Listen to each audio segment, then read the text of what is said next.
So, ito na sa number 4 na tatlong magkakasunod na araw sa mas higit pang pag-absent na walang paalam ay tatanggalin sa daily time record or kinakailangan magbigay ng medical certificate kung nagkasakit.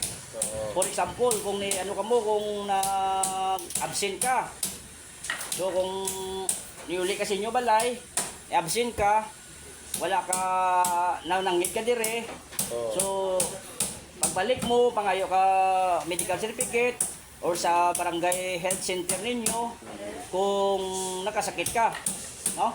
Para may patunay na kanang nakasakit ka.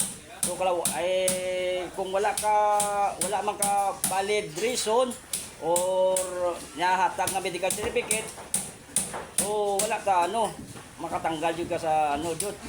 No, para hindi mo uli-uli ka, no? Hindi pinapayagan ang pag-absent kung wala pang 3 buwan nagsimula sa trabaho. Ang pag-absent ay pinapayagan 3 araw para sa taga Cebu o malapit sa project at 1 linggo para sa malalayong probinsya. Kung lalampas, kailangan ang pahintulot bago muling magtrabaho.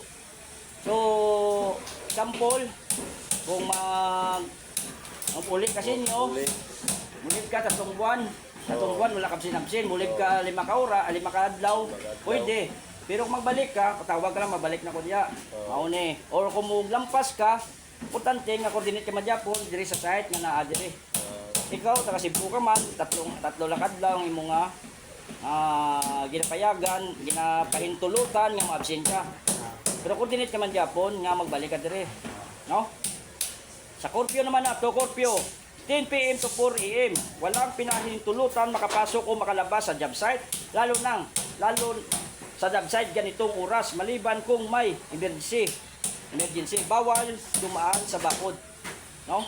So ang atong curfew Lunes ang to Biyernes alas 10 sirado na. Pero kung Sabado alas 12 sirado na.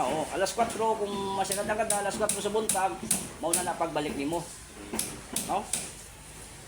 May pit na pinagbabawal ang pag-inom, pagbibidyoke, pagsusugal, ang pagtitinda ng kahit anong uri ng alak o droga sa job site, no? Kinsa gainom sa inyo diya? Kinsa gainom ninyo? Gainom ka? Inom ko. Ikaw? Inom, sir. Bahal. Tuba, gainom mo tuba. Tanduay. Ano nang kulapo? Kulapo hindi sad. All around diay. Basta na kapalit. No? Mao jud. Basta may kapalit lang.